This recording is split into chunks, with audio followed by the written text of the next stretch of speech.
the ability to create that object, you can get offline computers. So, what I would recommend there is either build you a computer from scratch. That'd probably be best. Or you could buy one off the shelf, and you can get, what is a safe set of Windows or Linux installed on it. Linux would probably even be more secure than Windows, but I have no idea how to run Linux or do any of that. Let's just say you get a Windows computer. You can make sure that it didn't come with a Wi-Fi card, that it doesn't come with the ability to get hooked up to the internet. You can download the software onto a chip. You can put it on your computer. You could have it, you can unlock the software and register it hooked up to the internet, and then take it offline. Make sure that nobody can, access the internet from your computer. If they can't access it, they're not going to be able to get your files.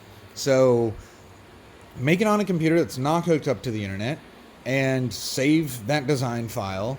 Buy you a 3D printer, or take it to a service bureau, have them, sign your NDAs and whatnot, and then you can get it made. So there's definitely ways to do it. I feel like it would be a shame if someone had awesome ideas and they just went to the grave with it because they couldn't trust anybody to make it, or were afraid that somebody else was going to make money on it and they weren't. If it's truly a revolutionary idea and you're on the side of humanity, it shouldn't matter if someone else makes money with it. If it betters the lives of people, I would put it out there. Even if someone stole it from me and I got next to nothing. Just the thought of, hey, I had an idea that was so good somebody had to steal it from me. Like, I would be proud of that. I wouldn't be upset. I would be upset with it, but I wouldn't let it stop me from being an inventor or a creator. So I don't recommend that. You don't have to charge for it and just let people steal your ideas. You can do everything you can to protect it. But at the end of the day, I would balance your stress level versus, whatever you're going to gain from making it. So if this is something that it's going to cause you stress for 5, 10, 15 years, and you're going to be sifting the internet every day to try to, stop someone like me from making it who, found an idea online and thought it was a good idea, but you had the patent to it, and I started making it and you want to stop me from making it, other people will argue. Like, I'm not out here selling anything. I'm literally just a service right now. I don't have any online bureaus, so my company is not set up to sell anybody else's stuff. I'm literally just set up to make it for you and do it. And sure, I'd love to market me to everyone on here that wants to create an invention and whatnot, but at the end of the day, how do you trust me versus any other service bureau? And I don't know how to give you that trust any more than just this video and me telling you, like, here's the steps to protect yourself. I think you'd be just as safe with me or the majority of other service bureaus if you have them sign an NDA and you got a provisional patent. You get those two things covered. You can go from me to Xometry to Stratus to, the guy down the street in his garage, and we're all going to be liably held by the law to that. And there's a lot of punitive damages that can come from that. If someone really screws you over, you're gonna make some good money. Now, otherwise I would recommend going to someone local. If you're not here in Texas and there's just absolutely no one around you, then you can go to another state or another city. But if you're in a city and there's 3 or 4 different print shops, interview each one of them. See which one you like the most. See which one you would trust, what their business is doing. Just try to build some rapport and trust with people. And you'll find that a lot of us aren't bad guys out there. We're not out. Not a whole lot of people that I deal with and surround myself with. Actually, I don't know any are those type of people. I surround myself with the type of people I want to be around. And that's something that I would encourage anyone watching this to do as well. Put yourself around people that you want to be like, whether that's wealthy, whether that's financially sound, or attractive or fit, or a maker. If you just want to be a maker, put yourself around makers. They will encourage you. They will give you ideas. They will do things. If you're around rich people, they will give you money. They'll give you contracts. They'll give you jobs. They'll teach you. If you become friends with people that you want to be around, they will get. It could be flow jamming. Like you want to toss a stick with lights at the end of it around, and the first time you pick up that stick, you're dropping it a whole lot and you're not making it look smooth. You hang out with people that are twirling fire and twirling sticks. Before long, you'll be throwing it up in the air and catching it and twisting it around your back and spinning it around your neck without using your hands. It's that sure, you can do it alone. You can practice in your backyard twirling a stick, and you'll get better and better at it. But if you're surrounded by 5, 6 other people, they're going to point out, hey, try it like this, do it like this, try this. And you're going to get better and better faster in whatever realm that you want to be in. So if you want to 3D print, be around people who 3D print. Be around a service bureau. Hang out at their shop, or a shop like mine where it's a makerspace and people are often invited, just to hang out if they want, or to make things here. And you get to be around people who are doing this. So definitely, take that lesson. And then, let's see, I feel like I'm starting to run out, but there's one or two things in my subconscious still trying to come out. What else? We've talked about if you model it, if you can model it, who you can trust, software possibly stealing your ideas, other nations possibly stealing your ideas, how to patent it. Well, not how, but the fact that you should. It's all online, or you can go to a lawyer. I recommend online. I've heard that some lawyers and some bureaus, so if you go to somebody that, hey, it's our thing that we patent things for people, and you're very unfamiliar with the process, at the very minimum, get 3 different opinions or quotes, because I have heard of people paying $15,000 to $20,000 for essentially a couple forms that they could have filled out and filed for a few $100 or a few thousand. It's like, you definitely did not need to pay $20,000 to that company for them to slap their name all over your product and patent it in their name and say that you can use it, and you didn't realize that happened. They just stole your idea. So, don't trust every invention company. Invent Help, I'll name drop as probably a really not helpful company. They've charged a couple of my clients a whole lot of money and given them something that I would have done for them in a few $100s, and they could have gone off and gotten a real patent instead of working with a company like Invent Help. Maybe it was really good in the beginning, but somewhere along the lines they just really started, I think, overcharging and over putting their brand on everything that the people who brought their idea to them to create. So that's not cool. What else? Yeah, I mean, in my opinion, that's what you got to do. Is I think I'll wrap it up with that. I wouldn't let somebody stealing your idea discourage you from being any inventor or a maker. Don't let the mistrust of humanity or people in general be the reason that you hold on to an idea till you die. And quite honestly speaking, if we're talking about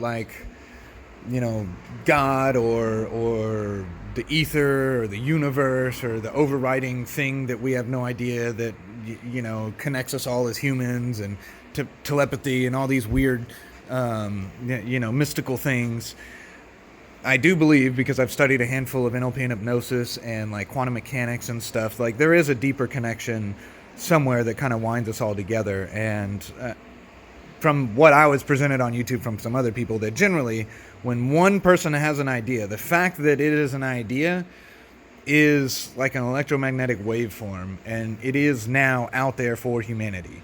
Even if you've never shared it or talked about it, there's proof and cases where someone came up with the idea first, and then months to years later, someone else had the same exact idea and they executed on it instead of the other person.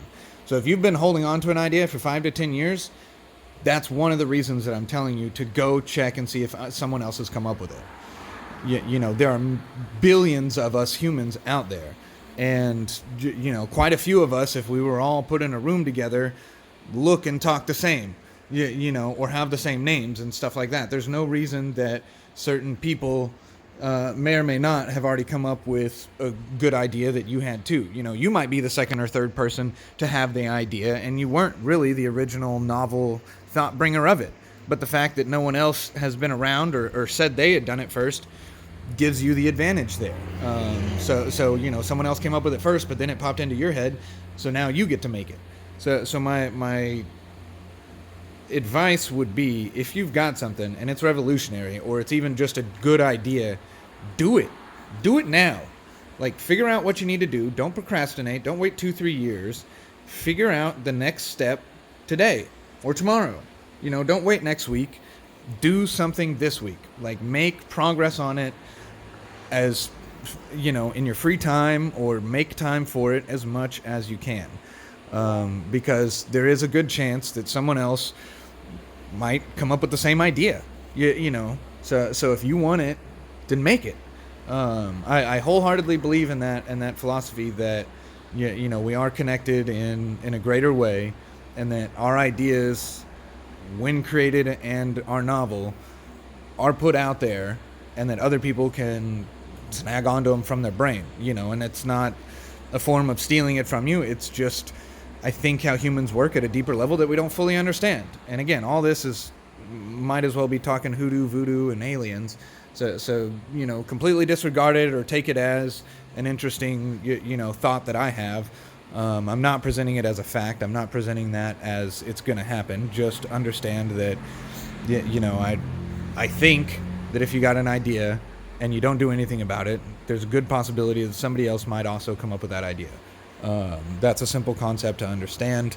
Not a concept that I can scientifically explain at the moment, but I have seen evidence of this. I had the evidence presented to me on other YouTube videos. If you're interested on where I saw that, there's a guy named David Snyder. I did a video on this that I didn't release, talking more about him and how his information has molded me into the person that I am, and I was calling out for the universe for that type of information, and it was presented to me, and I absorbed it as much as possible. So if you're interested in checking out David Snyder on YouTube, I highly, highly recommend it. It might be something that doesn't jive with you. It might be something that sounds like magic. Might be something that, is just weird. Take it as you have. I haven't had too many people that I've met either see his stuff beforehand. I think I've met 4 or 5 other people that are like, oh yeah, I know David Snyder. I've been watching his videos. He's the bee's knees. That's the reason I am who I am today. I learned so much from him, from his free YouTube videos. And there's other people that watch minutes to maybe one video and are just like, me, or like, nah, I don't like his style, or I don't like how he talks, or maybe you're super Christian and you just put on the blinders with anything that's not related to Christianity, God, and if you start talking about hypnosis or NLP, neuro linguistic programming, or any of those things, you just shut down. That's the way some people in my family are. I would love to communicate with people on it. So if any of you do go to David Snyder's stuff and you're like, wow, this guy is transformative, and you watch 5, 10, 50 of his videos and you want to talk about it and practice some of the stuff he teaches, I would be highly encouraged and honored to communicate with anybody that is practicing NLP / hypnosis as a field of thought. So what else? And those skills straight up will help you determine too if people are being deceptive to you. It's not a straight up lie detector, but if the NLP and hypnosis skills applies in so many, like literally every single field in our life. I guess I'm going to rant on this a little bit, but specifically for sales, specifically for marketing, specifically for again, deception and getting the feeling and the hints and the indications that someone might not being honest with you. They're really, really good.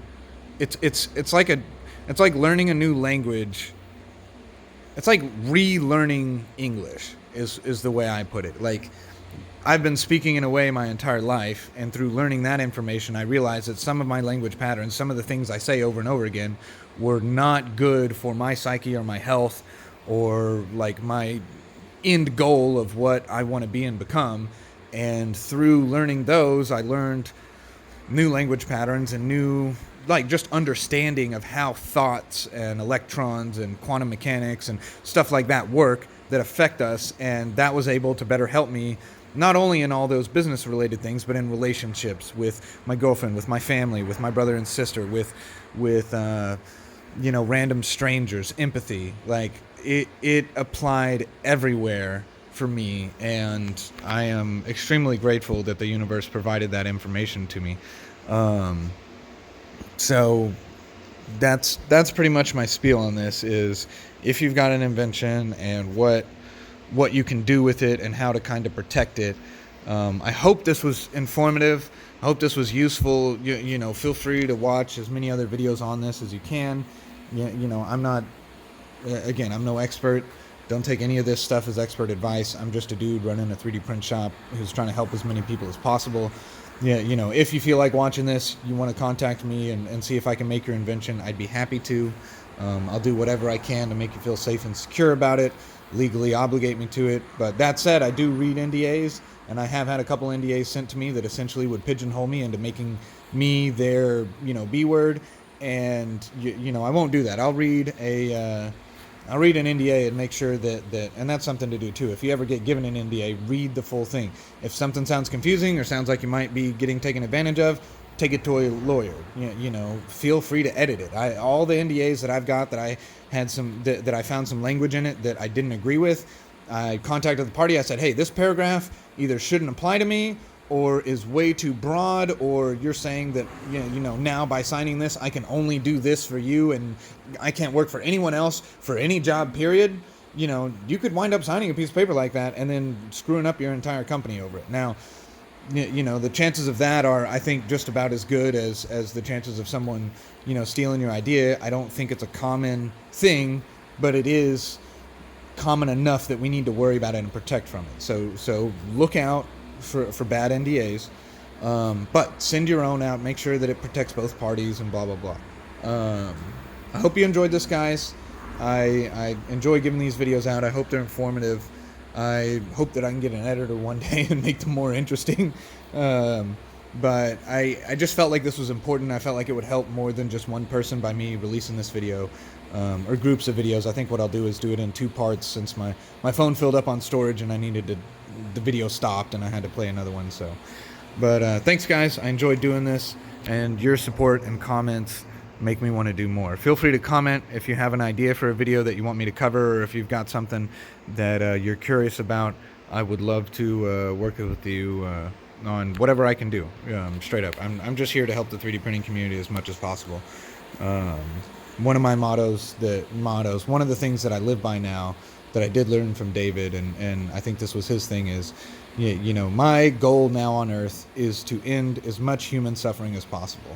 And, I just happen to be doing that in the field of 3D printing, and I hope the 3D printing field will branch off into a lot of other fields in the future and help end as much human suffering as possible on whatever level that is, whether it's a difficulty getting an invention made, whether it's a medical device that will help make surgery easier or safer, or just a simple product that can make people's lives better. However I can help, I'm here to do it. Thank you.